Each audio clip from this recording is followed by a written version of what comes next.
Okay, hey everybody, welcome back. Let me make sure everything's turned on here. All right, welcome back to the channel. It's good to see you all. All right, my name's Daniel Jesse, and this is Daniel Jesse Life. And today we're going to talk about student loans and the decline of student yearbooks. So, interesting combination of topics: student loans and also the decline of student yearbooks. All right, so if you haven't seen much of the news lately, I'm sure you've seen it because you guys are, educated people out there, that the student loan pause program, or whatever you want to call it, ceased on May 5th, Cinco de Mayo. So May 5th is when debt collections could resume back on student loans. And so according to the statistics that I've seen and heard all over the internet, is the U.S. has $1.7 trillion in unpaid student loan debt. And as of May 5th, a large majority of those are in default or severe delinquency. So what we have is a situation where all right, so let me kind of paint it a little bit different. So historically speaking, every major financial crash occurs in the fall months. So you have like September, October. Those months is when the major financial collapses have all occurred, historically speaking, since, I guess you want to start counting from 1929 forward. They're all right around the September, October timeframe.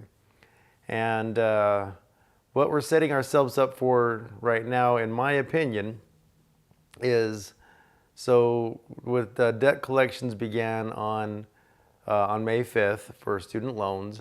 It usually takes about 180 days, 160 days or so to start the collection process, to garnish a paycheck or whatever you're going to do. That takes about 160 to 180 days.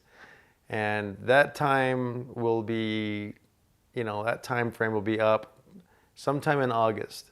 So come August and September, I think there's going to be a huge tidal wave of people getting the garnishment notices, the seizing of bank account notices, all the bad things that happen when you don't pay attention to your student loans.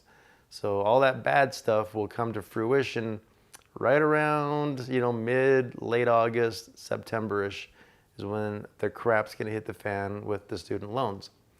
So I think we're kind of setting ourselves up for a massive, really bad situation around that time frame because of student loans. And the thing that boggles my mind, and it really shouldn't, but it just does. It's just an absurd thing, is that we have these 18-year-old, 17-year-old high school graduates. They get out of high school, they go to college, and colleges and lending companies have no problem loaning a 18-year-old kid, $100,000 or more. No problem there. Sign on the dotted line there, Johnny. No problem. $100,000. There's no underlying asset. But if a 18-year-old kid straight out of high school wanted to go get a brand new home loan where there is an underlying asset, there's not a chance in Hades that they can get a brand new home loan with no credit history. Even though there is an underlying asset, there's the home, there's the underlying asset. But the system is completely reversed in a really, really sick way, where banks and other lending institutions will gladly give out hundreds of thousands of dollars of student loans that can't be, bankrupted on, that can't be forgiven, all these things that you can't escape. So you're in literal financial slavery. And yeah, it's really a sick way of the system existing. I don't agree with it at all. And I, for example, I know, full disclosure, I'm still paying on my student loans from 25 years ago. Yeah, so 25 years ago, check this out. All right, so 25 years ago, I graduated with a 2-year degree in multimedia and computer graphics from a college that doesn't even exist anymore. And so anyway, I got my 2-year associate's degree in multimedia and computer graphics. Woo! And I had, at the time of me graduating, I had $12,000 in student loans. And so life carried on and life went on. I couldn't pay the minimum payment on the $12,000 student loan debt. I didn't default on it. I kept a close eye on it, and I didn't neglect the loan at all. I was always in communication with my lender. But what I did is I, put it off, put it on forbearance, I put it on hardship, I put it on income-based repayment, I put it on every type of plan available to mankind for as long as I could. And that went on for a good 20 years, I would say. Yeah, about 20 years. And it's just, that's how life rolled, you go through divorces, kids, all the things. You can't afford it. I totally get that part, that you can't afford it, but you must pay attention to it. If you don't pay attention to it, it gets exponentially worse. So anyway, life improves for Mr. Daniel Jesse here, thank goodness. And life improves, and I get into a much better situation. And now I make, my household income makes way more money than is allowed by like the income-based repayment programs and all those types of tools. So I have really no choice but to pay my student loans. So, so that's been going. I've been paying every month on my student loans, I would say the last 8 years or so. And when I began steadily paying on my student loans, my loan amount had more than doubled. It went up to $25,000. So it's not a lot of money. I get it. Now, like, $25,000 must be freaking nice. The point is that my student loans doubled in size. So that's the point, is they doubled. And so been paying on my student loans steadily for about 8 years now, and they've actually gone down. I've gotten to the point now where I've paid the interest part of the loan, and now it's actually chiseling away at the principal. And so I'm now down to about $15,000 owing on my student loans, and I'm seeing, awesome progress, and, my financial situation is changing for the better, thank goodness. And I'll be able to actually start hammering on more money to pay off the principal much faster, as the near future draws on. So very hopeful signs. So I totally get being in the student loan conundrum. I've been there, I am there, I totally get it.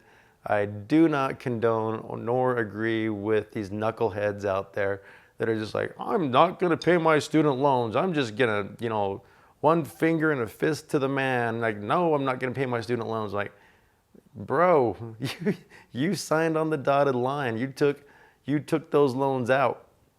You're responsible for those loans.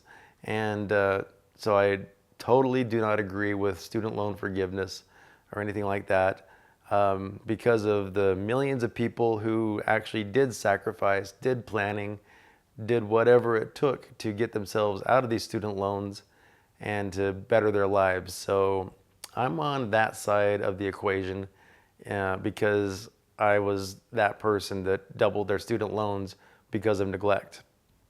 Anyway, that's my take on the student loan situation. We're in for a tsunami of hurt come August and September, when all these loans start getting their garnishment papers, their seizing of bank account notices, all that. When that crap hits the fan, that is yet to come. So buckle up for that one. All right, so moving on to my next topic. of discussion is the decline of student yearbooks.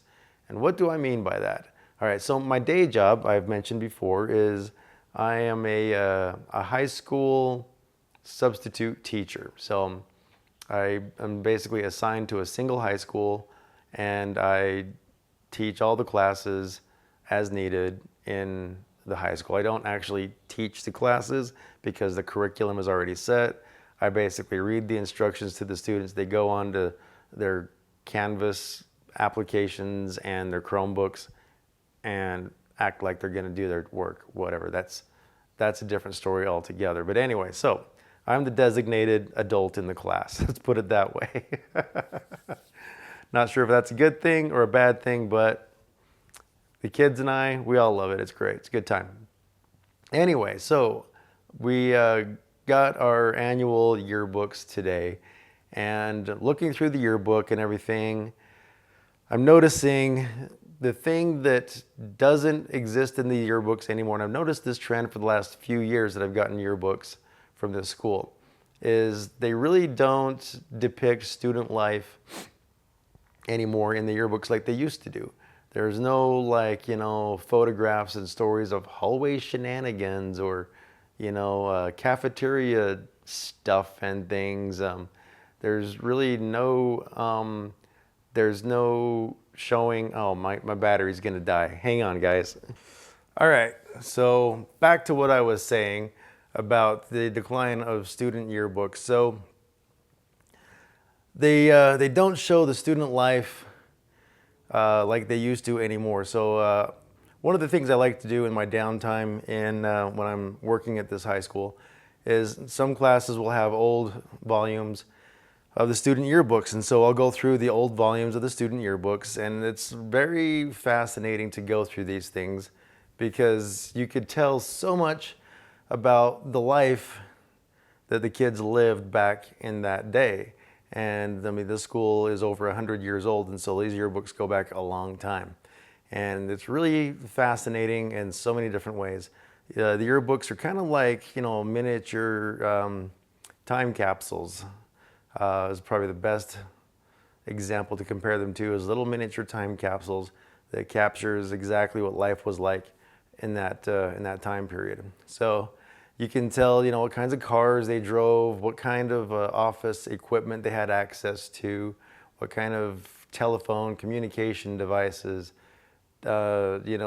Classroom equipment was fascinating to see what classroom equipment they were using. All these different little nuances that you wouldn't think would be interesting in years down the line really are really important and really fascinating to have documented, in 25, 50 years down the line, for people to look back on like, holy crap, I can't believe that's what we were using in the classroom kinds of situations, right? So that is not represented in the yearbooks anymore, that there's no student life or student lifestyle or any of these kinds of things, like where it doesn't show where the kids hung out in the city. It doesn't show, what they did on their downtime or anything like that. Basically, the yearbooks have become very sterile, where you have your student pictures, your faculty pictures, your sports teams photos, you have your clubs photos, you have, sports action shots. There's those in there. You got band photos, music photos, a few of the school play. There's those types of things, but it feels just so sterile and just like, I don't know, sterile. I don't like it. So anyway, why do you guys think that this trend is occurring? Is it because of student apathy, that not every student buys yearbooks anymore because they're freaking expensive? They're, my faculty version of my faculty fee for the yearbook was $48. So, they're not inexpensive, I'll tell you that. And the students pay more than that. So is it the fee involved, the apathy that the kids have, that they're just not interested in that type of a medium anymore? They're more like Snapchat and Instagram and all that. That's what they're interested in. And so they don't put any emphasis on documenting the student experience at school? Could it be something like that? What do you guys think would be causing such a dilution, let's say, of the student yearbook content? Because I think it's kind of a tragedy, because in 50 years people are going to be looking at these yearbooks and they're going to be like, wow, this was pretty freaking boring. It was sports, music, cool, play. That's it. It doesn't show anything about the student life, what the students did on the daily, how they interacted with each other, and all those kinds of really interesting, nuanced things that become very interesting and very important in 50 years. Anyway, so that's just kind of what my observations were today about student loans and student yearbooks. So that's the Monday I have for you. I'm going to try to keep Mondays based around financial information. Just for your information, I'm going to try to keep myself to a schedule, maybe a Monday, Wednesday, Friday type of a schedule. So I want to keep each day themed. It's still a work in progress. So yeah, let's make Mondays about financial observations. Let's do that. Anyway, if you're so inclined to hit that subscribe button, that like button, that helps me out. I appreciate it. You guys have an awesome day, and I'll see you in the next video.